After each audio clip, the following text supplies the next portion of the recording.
पिता पुत्र पवित्रात्मा के नाम पर आमीन।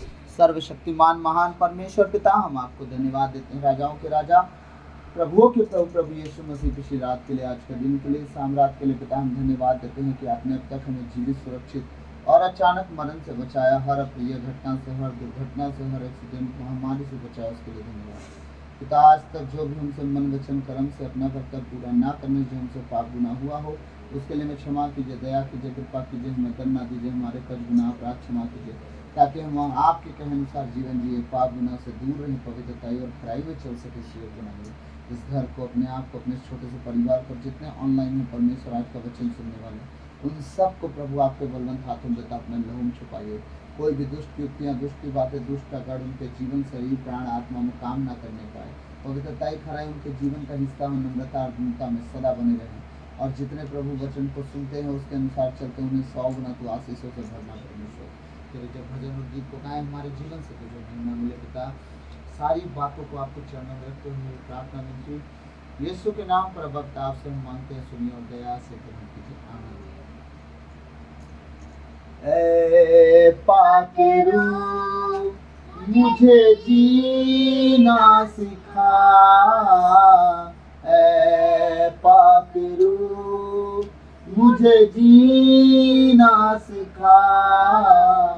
जितने ऑनलाइन हैं, जब आप इस आराधना को सुने तो प्लीज मेरे साथ आज के भजन को आप गाएं, पवित्र आत्मा से कहें, पवित्र आत्मा हमें जीना नहीं आ रहा है, हमें चलना नहीं आ रहा है, हमें जीना सिखाइए, हमें जीना सिखाइए, हमें चलना सिखाइए। हे पापी रूह मुझे जीना सिखा, पापी रूह मुझे जीना सिखा, चलना सिखा, मुझे जीना सिखा, हाँ चलना सिखा, मुझे जीना सिखा। जैसे तेरी मर्जी हो, जैसे तेरी मर्जी हो, जैसे तेरी मर्जी हो, जैसे तेरी मर्जी हो, जैसे तेरी मर्जी हो, जैसे तेरी मर्जी हो, जैसे तेरी मर्जी। प्रभु से कह, प्रभु तेरी मर्जी के अनुसार हमें जीना सिखा, चलना सिखा, हाँ जैसे तेरी मर्जी हो, जैसे तेरी मर्जी हो, जीना सिखा, मुझे चलना सिखा, हाँ जीना सिखा, मुझे चलना सिखा। ऐ पाक रूह मुझे जीना सिखा, ऐ पाक रूह मुझे जीना सिखा, जीना सिखा, मुझे चलना सिखा, जीना सिखा, मुझे चलना सिखा। ऐ पाक रूह मुझे जीना सिखा, ऐ पाक रूह मुझे जीना सिखा, जीना सिखा, मुझे चलना सिखा, हाँ जीना सिखा, मुझे चलना सिखा, जीना सिखा, मुझे चलना सिखा। जैसे तेरी मर्जी हो, जैसे तेरी मर्जी हो, जैसे तेरी मर्जी हो, जैसे तेरी मर्जी हो, जीना सिखा, मुझे चलना सिखा, हाँ जीना सिखा, मुझे चलना सिखा। ऐ पाक रूह मुझे जीना सिखा, ऐ पाक रूह मुझे जीना सिखा, जीना सिखा,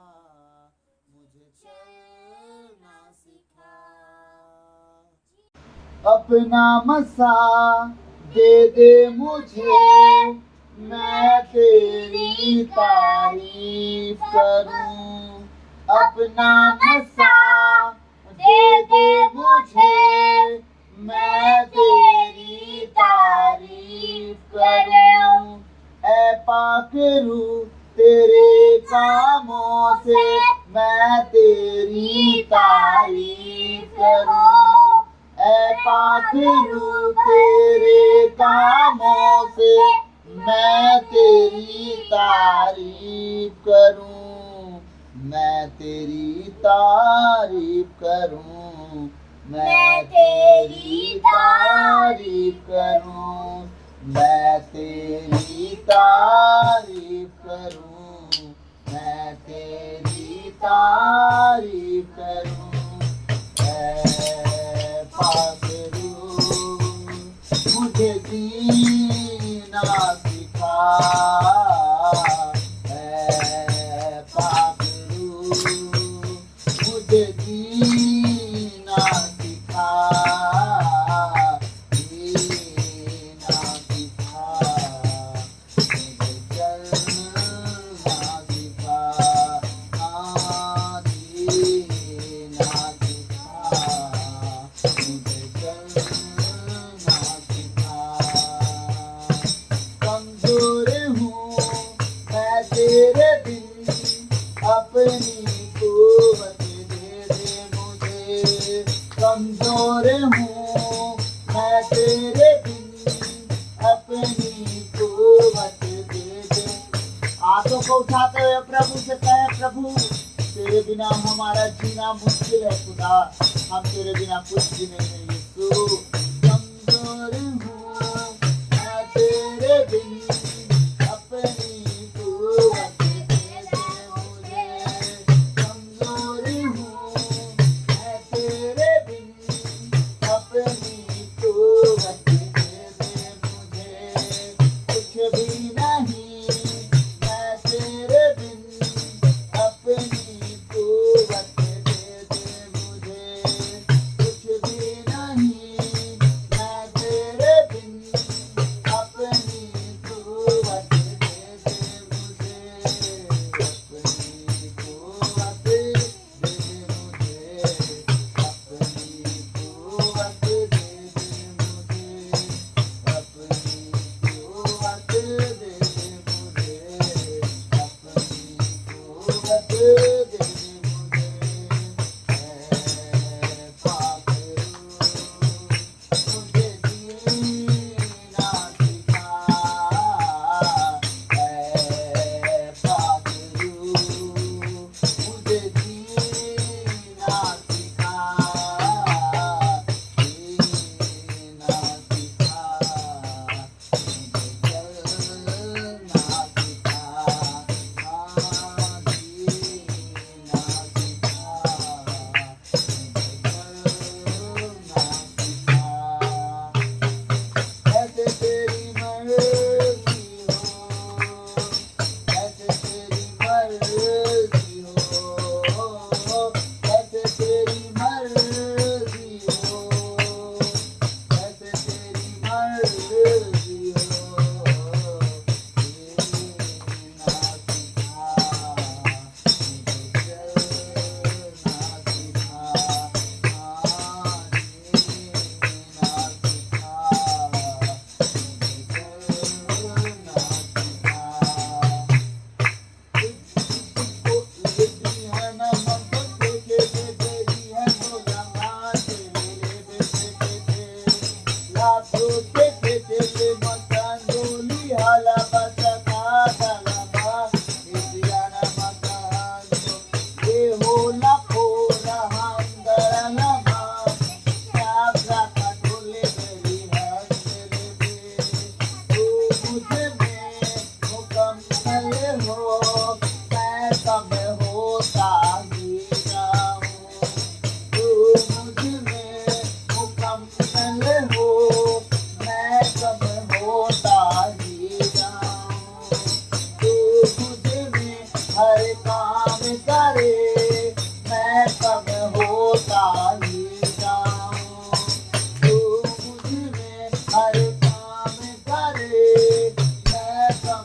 मुझे चलना सिखा।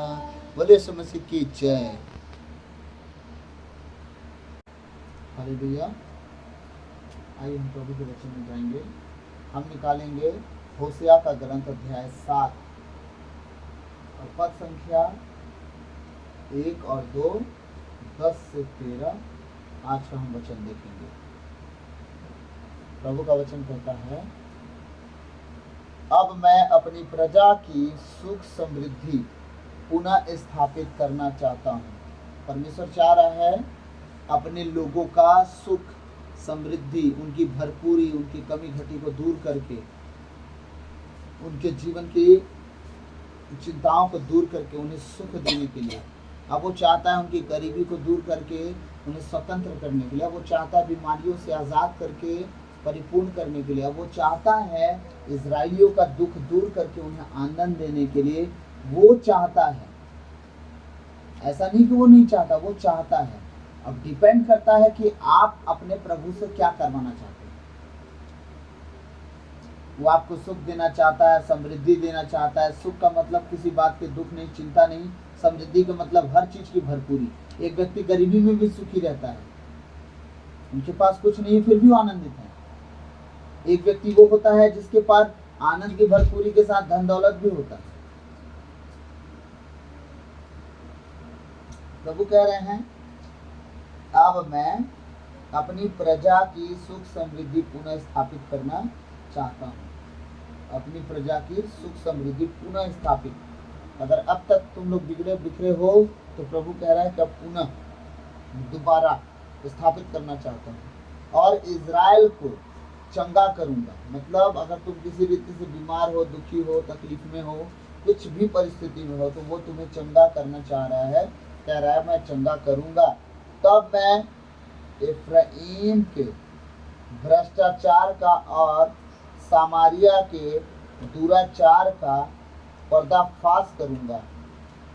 वे तो अविश्वासी रहे हैं, चोर हैं, घरों में सेंध मारते हैं और बाहर डाका डालते हैं।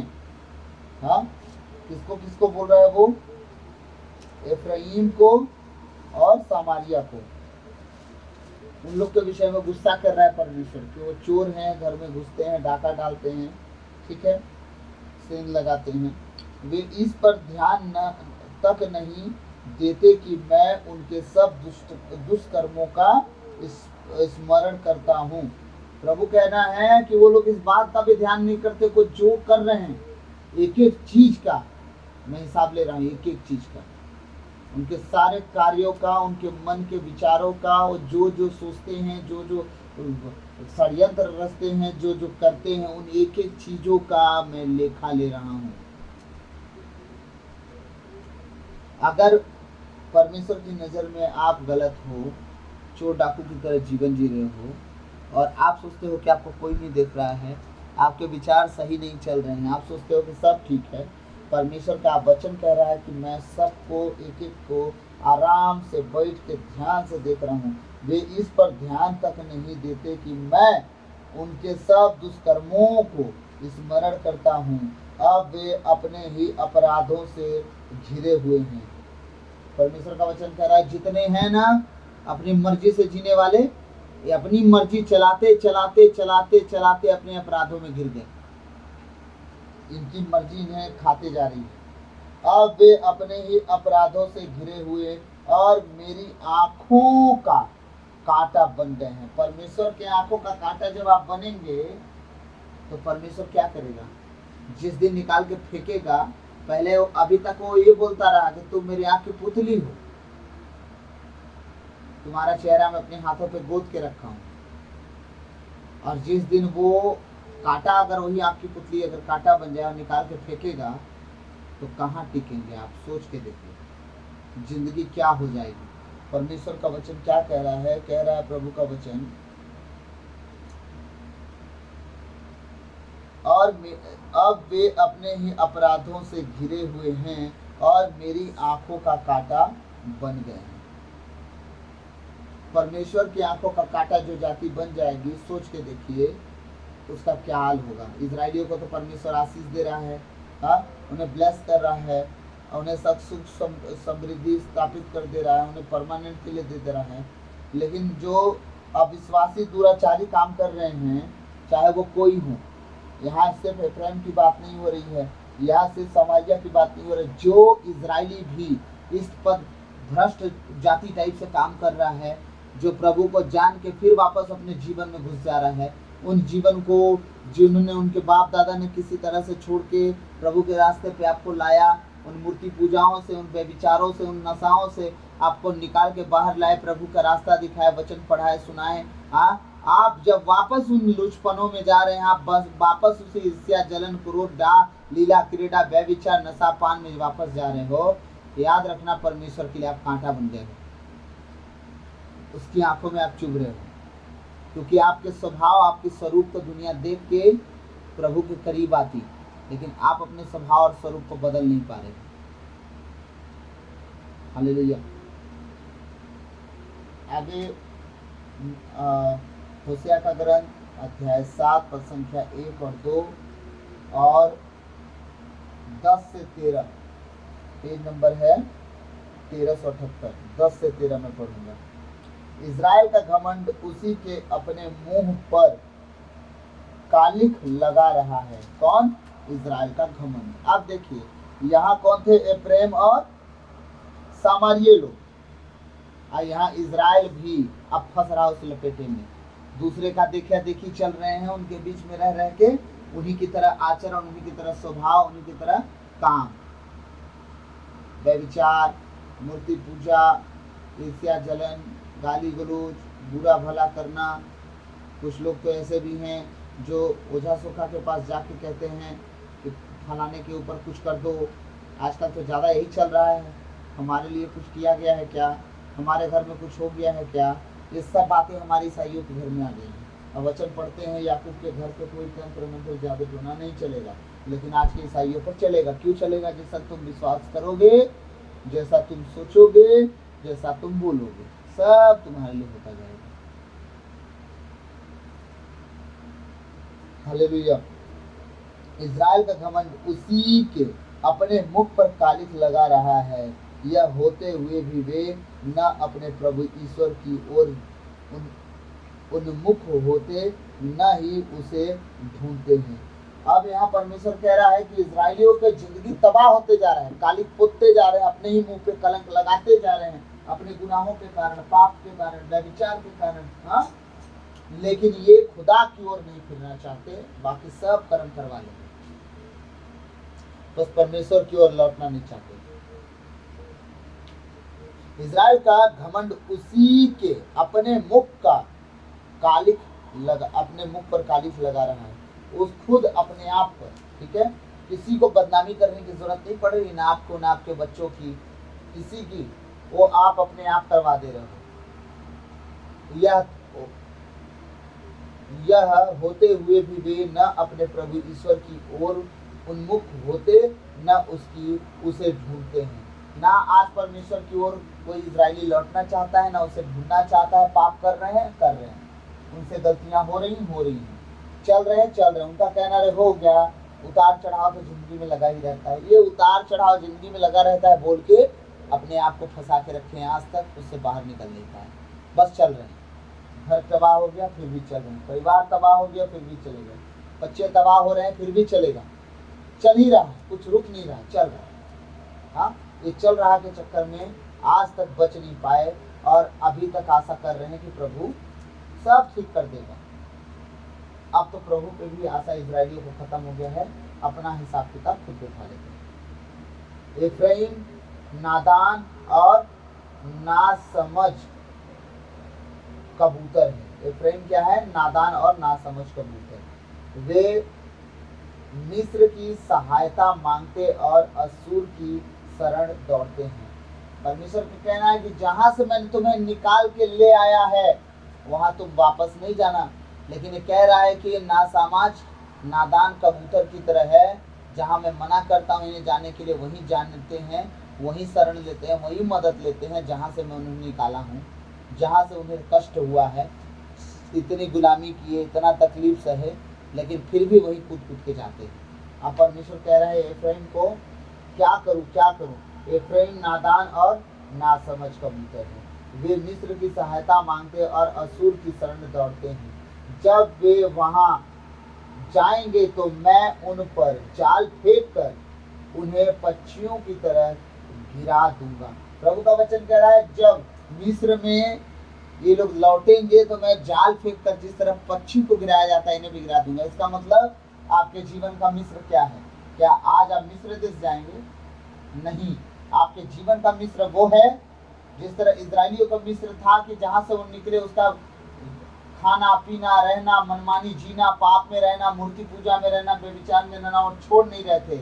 और आज भी चाहते हैं इजराइली लोग तो वही मिस्र जहां से हमने गुनाह छोड़ा था, पाप छोड़ा था, लड़ाई झगड़ा छोड़ा था, वापस बार बार जाने के थॉट आते हैं उनके दिमाग में। प्रभु कह रहा है कि वापस मत जाना, वापस मत जाना, वापस मत जाना। लेकिन हमारे इजरायली भाई बहन धीरे धीरे उनके हृदय मोटे और कठोर होते जा रहे हैं। हाँ, प्रभु का वचन कहता है जब वे वहां जाएंगे तो मैं उन पर जाल फेंक कर उन्हें पक्षियों की तरह गिरा दूंगा। मैं उनके कुकर्मों के लिए उन्हें दंड दूंगा। अगर ये वापस जाते हैं अपने गुनाहों में, कुकर्मों में, फिर पापों में, जहां से लौट के मैं बार बार बुला रहा हूँ, तो मैं इन्हें दंड भी दूंगा और पक्षी जैसे गिरती है भूमि पर मैं भी इन्हें जाल फेंक फेंक के गिरा दूंगा। हालेलुया। धिक्कार है उनको, किनको धिक्कार है? उनको कि वे मुझसे विमुख होकर पथ भ्रष्ट हो गए हैं। नाश हो उनका, क्योंकि कितना खतरनाक बात लिखी है ना, नाश हो उनका क्योंकि उन्होंने मेरे विरुद्ध विद्रोह किया है। मैं उनका क्या उद्धार करूं जबकि वे मेरे विरुद्ध झूठ बोलते हैं। परमेश्वर कह रहा है धिक्कार है उनको कि वे मुझसे विमुख हो गए। मतलब परमेश्वर कह रहा है तुम क्या करोगे अपनी जिंदगी में? धिक्कार, श्राप दे रहा है, वो श्रापित कर रहा है। धिक्कार हो तुम पर, श्रापित हो तुम मेरे बिना क्या कर सकते हो? तुम श्रापित हो जाओगे जिंदगी में, तुम कुछ नहीं कर पाओगे। लोग तुम्हें देख देख के सिर हिलाएंगे, तुम्हारा मजाक हंसी ठिठोला करेंगे। हाँ, तुम्हारा जिंदगी बर्बाद है। लेकिन अगर तुम मुझसे लिपटे रहे तो तुम्हारे लिए सब कुछ संभव हो जाएगा।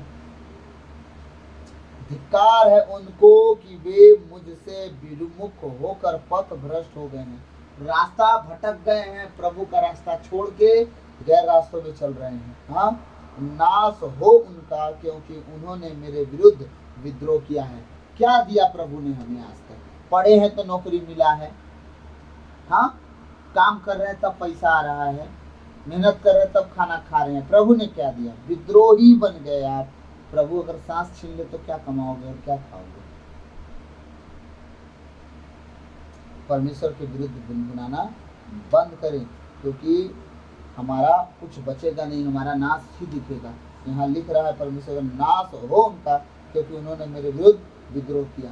आपका परमेश्वर के प्रति बुड़ाना घुटघुटाना किसी काम का नहीं होगा। आप अपना जीवन सुधार लीजिए, आप अपने चलने का, उठने बैठने का, बातचीत करने का तरीका संभाल लीजिए। परमेश्वर जिंदगी सेट कर देगा। जिंदगी भर ठोकर नहीं खाना पड़ेगा, कभी धक्का नहीं खाना पड़ेगा। परमेश्वर हर एक चीज संभाल कर रख देगा। हाँ, क्योंकि उन्होंने मेरे विरुद्ध विद्रोह किया है। मैं उनका क्या उद्धार करूं जबकि वे मेरे विरुद्ध झूठ बोलते हैं। परमेश्वर कह रहा है, आप कहते हैं मेरा उद्धार कर, मेरा उद्धार कर, मेरा उद्धार कर। मैं उनका क्या उद्धार करूं? वो तो मेरे ही विरुद्ध में झूठ बोलते रहते हैं, वो कभी सच बोलते नहीं। परमेश्वर कह रहा है, 15वां वचन हम देखेंगे, यद्यपि मैंने ही उनकी भुजाओं को बल प्रदान किया तथापि हाँ, वे मेरे विरुद्ध कूच कर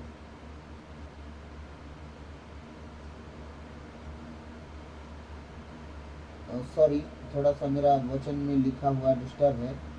कुचक रचते रहते हैं, कुचक्र रचते रहते हैं, सॉरी मिट गया है। हाँ, इसका मतलब है प्रभु का वचन कहता है यद्यपि मैंने ही उनकी भुजाओं को बल प्रदान किया। परमेश्वर कहता तुम निर्बल थे, तुम निकम्मे थे, किसी काम के नहीं थे, लेकिन परमेश्वर कहता मैं ही उनको भुज बल देता हूँ, प्रदान करता हूँ।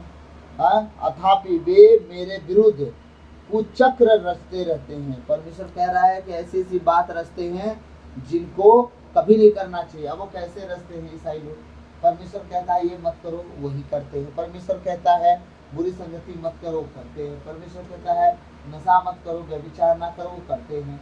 हाँ, परमेश्वर जो चीज मना करता है आज अगर आप करते हो तो आप परमेश्वर के विरुद्ध कुछ चक्र रच रहे हो कि परमेश्वर आपका कुछ नहीं बिगाड़ पाएगा, आप ही उससे लड़के आगे बढ़ जाओगे।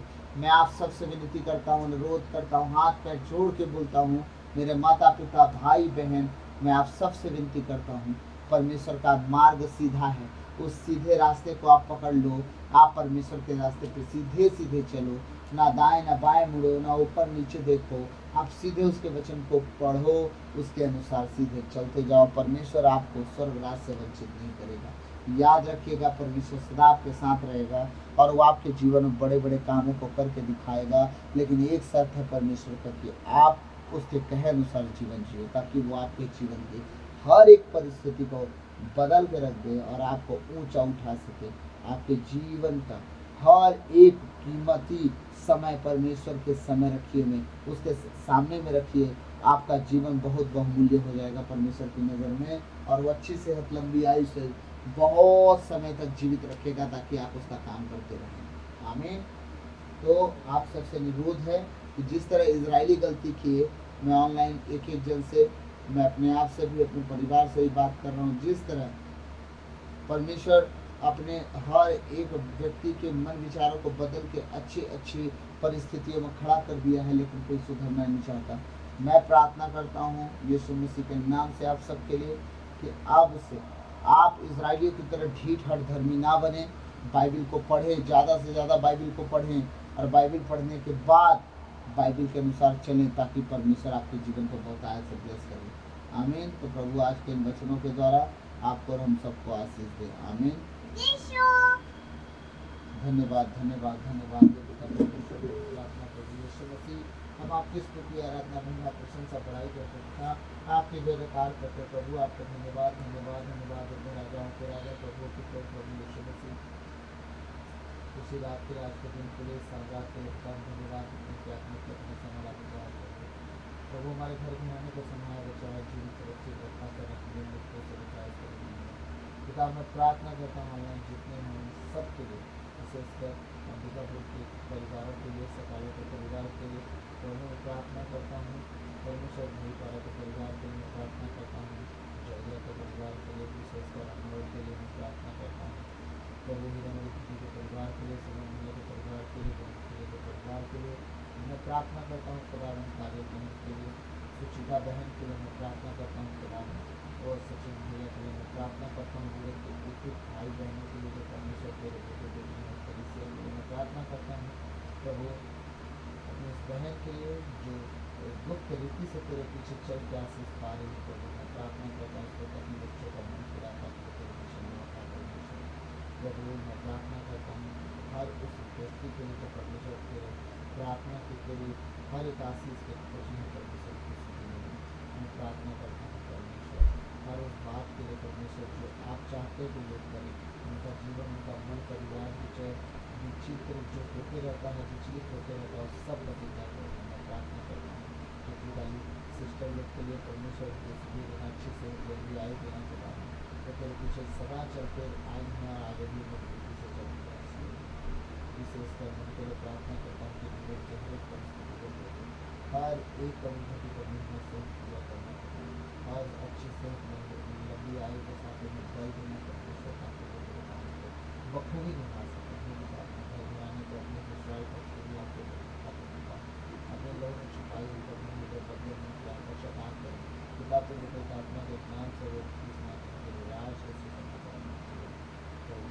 हर एक परिस्थिति और ये प्रार्थना करती है यीशु मसीह के नाम से, दया से ग्रहण कीजिए। आमीन।